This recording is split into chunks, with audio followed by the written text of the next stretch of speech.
Objectif numéro 1. Mettre fin partout à la pauvreté sous toutes ses formes. Traduction.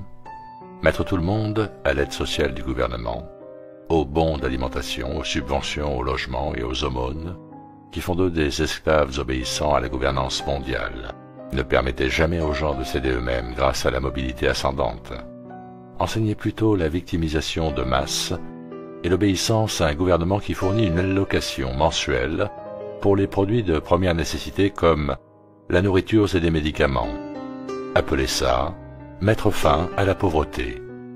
Objectif numéro 2. Éliminer la faim, parvenir à la sécurité alimentaire et à une meilleure nutrition et promouvoir une agriculture durable. Traduction. Envahir la planète entière avec les OGM et les semences brevetées de Monsanto-Bayer, tout en augmentant l'utilisation d'herbicides mortels sous le prétexte fallacieux d'augmenter la production des cultures vivrières. Concevoir des plantes génétiquement modifiées pour stimuler des vitamines chimiques spécifiques, sans avoir la moindre idée des conséquences à long terme de la pollution génétique, ou mener des expériences génétiques croisées ouvertement dans un écosystème fragile. Objectif numéro 3. Assurer une vie saine et promouvoir le bien-être de tous et à tous les âges. Traduction. Exiger plus de 100 vaccins pour tous les enfants et adultes sous la menace d'une arme à feu, menaçant les parents d'arrestation et d'emprisonnement s'ils refusent de coopérer. Pousser les enfants et les adolescents à faire un usage excessif de médicaments tout en mettant en place des programmes de dépistage. Appelés prévention, les programmes de médication de masse et prétendre qu'ils améliorent la santé des citoyens.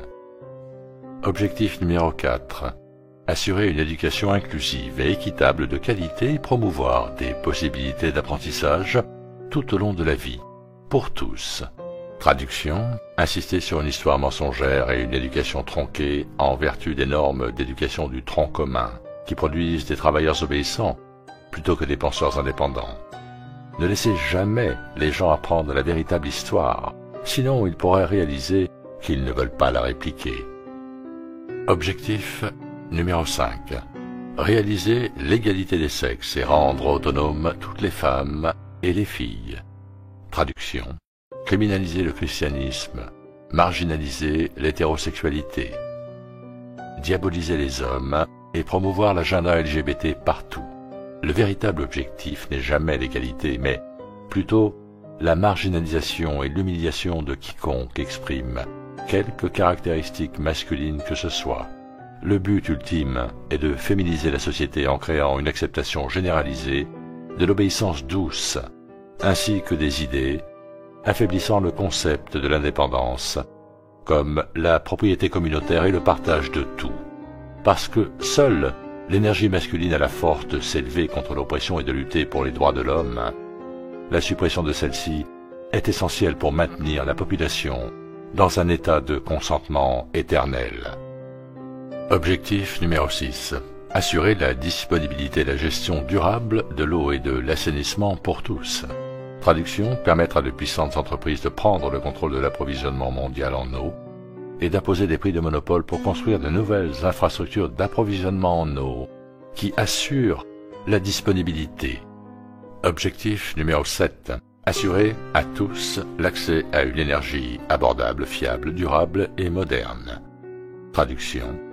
Pénaliser le charbon, le gaz et le pétrole tout en poussant à l'échec les subventions à l'énergie verte destinées aux start-up en état de mort cérébrale, dirigées par des amis de la Maison-Blanche qui font tous faillite en 5 ans ou moins. Les jeunes entreprises vertes donnent lieu à des discours et à une couverture médiatique impressionnante. Mais parce que ces entreprises sont dirigées par des idiots corrompus, plutôt que par des entrepreneurs compétents, elles font toujours faillite. Et les médias espèrent que vous ne vous souviendrez pas de toute la fanfare entourant leur lancement initial. Objectif numéro 8. Promouvoir une croissance économique soutenue, inclusive et durable, le plein emploi productif et le travail décent pour tous. Traduction. Réglementer les petites entreprises qui n'existent plus, avec des salaires minimums imposés par le gouvernement qui ruinent des secteurs entiers de l'économie. Obliger les employeurs à respecter les quotas d'embauche de travailleurs LGBT tout en imposant des niveaux de salaire dans le cadre d'une économie de travail centralisée et planifiée, dictée par le gouvernement. détruire l'économie de marché et refuser les permis et licences aux entreprises qui n'obéissent pas à ses ordres. Objectif numéro 9. Bâtir une infrastructure résiliente, promouvoir une industrialisation inclusive et durable et encourager l'innovation. Traduction. Endetter lourdement les pays auprès de la Banque mondiale, en dépensant l'argent de la dette pour embaucher des sociétés américaines corrompues, afin de construire des projets d'infrastructure à grande échelle qui piègent les pays en développement dans une spirale sans fin d'endettement. Voir le livre Confessions of an Economic Hitman de John Perkins pour comprendre les détails de la façon dont ce stratagème a été répété d'innombrables fois au cours des dernières décennies. Objectif numéro 10. Réduire les inégalités à l'intérieur des pays et entre eux. Traduction. Punir les riches, les entrepreneurs et les innovateurs en confisquant presque tous les gains de ceux qui choisissent de travailler et d'exceller. Redistribuer les richesses confisquées aux masses de parasites humains non actifs qui se nourrissent d'une économie productive sans y contribuer, tout en criant à l'égalité. Objectif numéro 11. Rendre les villes et les établissements humains inclusifs, sûrs, résilients et durables. Traduction. Interdire la possession d'armes à feu par des particuliers, en concentrant les armes entre les mains d'agents de l'État obéissants qui gouvernent une classe de travailleurs pauvres, sans armes et réduits en esclavage. Criminaliser la vie dans la plupart des zones rurales en instituant des zones protégées de type Hunger Games que le gouvernement prétendra être la propriété du peuple, même si aucun peuple n'est autorisé à y vivre. Forcer tous les humains à s'installer dans des villes densément peuplées et étroitement contrôlées, où ils sont surveillés 24 heures sur 24, 7 jours sur 7, et facilement manipulables par le gouvernement. Objectif 12. Assurer des modes de consommation et de production durables. Traduction. Commencer à prélever des taxes punitives sur la consommation d'électricité et de combustibles fossiles, forçant les gens à vivre dans des conditions de vie qui se dégradent et qui ressemblent de plus en plus à celles du tiers-monde. Utiliser des campagnes d'influence sociale à la télévision, au cinéma et dans les médias sociaux pour faire honte aux gens qui utilisent de l'essence, de l'eau ou de l'électricité, en établissant un concept social de bavards et de délateurs qui dénoncent leurs voisins en échange de récompenses de crédits alimentaires. Objectif numéro 13. Prendre des mesures urgentes pour lutter contre le changement climatique et ses effets. Traduction. Fixer des quotas de consommation d'énergie pour chaque être humain et commencer à punir ou même à criminaliser les décisions de mode de vie qui dépassent les limites de consommation d'énergie fixées par les gouvernements.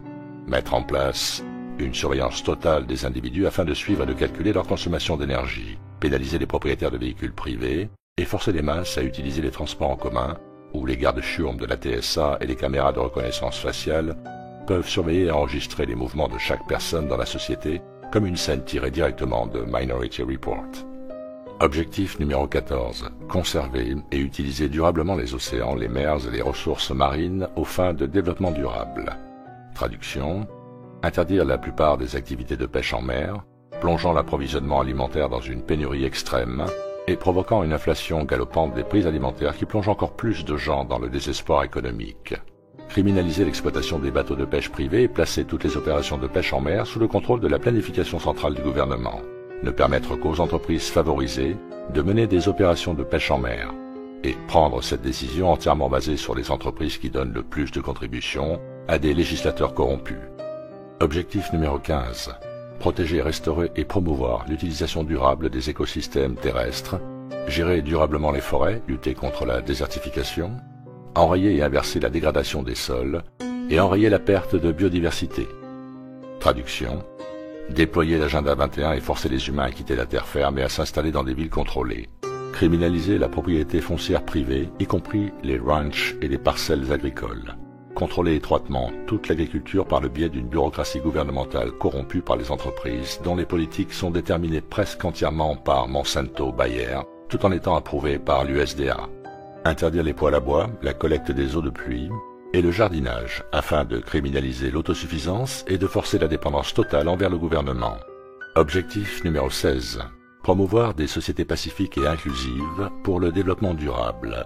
Assurer l'accès de tous à la justice et mettre en place des institutions efficaces, responsables et inclusives à tous les niveaux. Traduction. Accorder l'immunité légale aux étrangers en situation irrégulière et aux groupes minoritaires protégés, qui seront libres de se livrer à toute activité illégale, y compris l'appel ouvert au meurtre collectif de policiers, car ils constituent la nouvelle classe protégée de la société. Le terme institution inclusive signifie l'octroi de structures fiscales favorables et de subventions gouvernementales aux entreprises qui embauchent des travailleurs LGBT ou tout autre groupe ayant actuellement la faveur des planificateurs centraux au sein du gouvernement. Utiliser l'IRS et d'autres organismes fédéraux pour punir sélectivement les groupes défavorables par des vérifications punitives et du harcèlement réglementaire, tout en ignorant les activités criminelles des entreprises favorisées qui sont des amis de l'élite politique. Objectif numéro 17. Renforcer les moyens de mise en œuvre et revitaliser le partenariat mondial pour le développement durable. Traduction. Adopter des mandats commerciaux mondiaux qui prévalent sur les lois nationales, tout en accordant des pouvoirs impérialistes illimités à des entreprises comme Monsanto, Bayer, Dow Chemical, R.G. Reynolds, Coca-Cola et Merck. Adopter des pactes commerciaux mondiaux qui contournent les législateurs d'un pays et outrepassent les lois sur la propriété intellectuelle pour s'assurer que les entreprises les plus puissantes du monde maintiennent un monopole total sur les médicaments, les semences, les produits chimiques et la technologie. Annuler la souveraineté nationale et exiger une totale obéissance aux accords commerciaux rédigés par les grandes corporations et validés par l'ONU. L'asservissement total de la planète est prévu d'ici 2030. Comme le dit ce document, nous nous engageons à travailler sans relâche à la mise en œuvre intégrale de cet agenda d'ici 2030. Si vous lisez l'intégralité du document et dépassez la communication dufteuse de relations publiques, vous réaliserez rapidement que ce programme de l'ONU va être imposé à tous les citoyens du monde par l'invocation de la coercition gouvernementale. Ce document ne précise nulle part que les droits de l'individu seront protégés et ne reconnaît même pas non plus l'existence des droits de l'homme accordés aux individus par le Créateur. Même la soi-disant Déclaration universelle des droits de l'homme nie catégoriquement aux individus le droit à la légitime défense, le droit au choix médical et le droit au contrôle parental sur leurs propres enfants. L'ONU ne planifie rien de moins qu'une tyrannie gouvernementale mondiale qui asservira toute l'humanité tout en qualifiant le projet de développement durable et d'égalité. 1984 est enfin arrivé. Et bien sûr, tout cela est déployé sous l'étiquette frauduleuse du progrès. Merci de votre attention et à très bientôt sur ITV.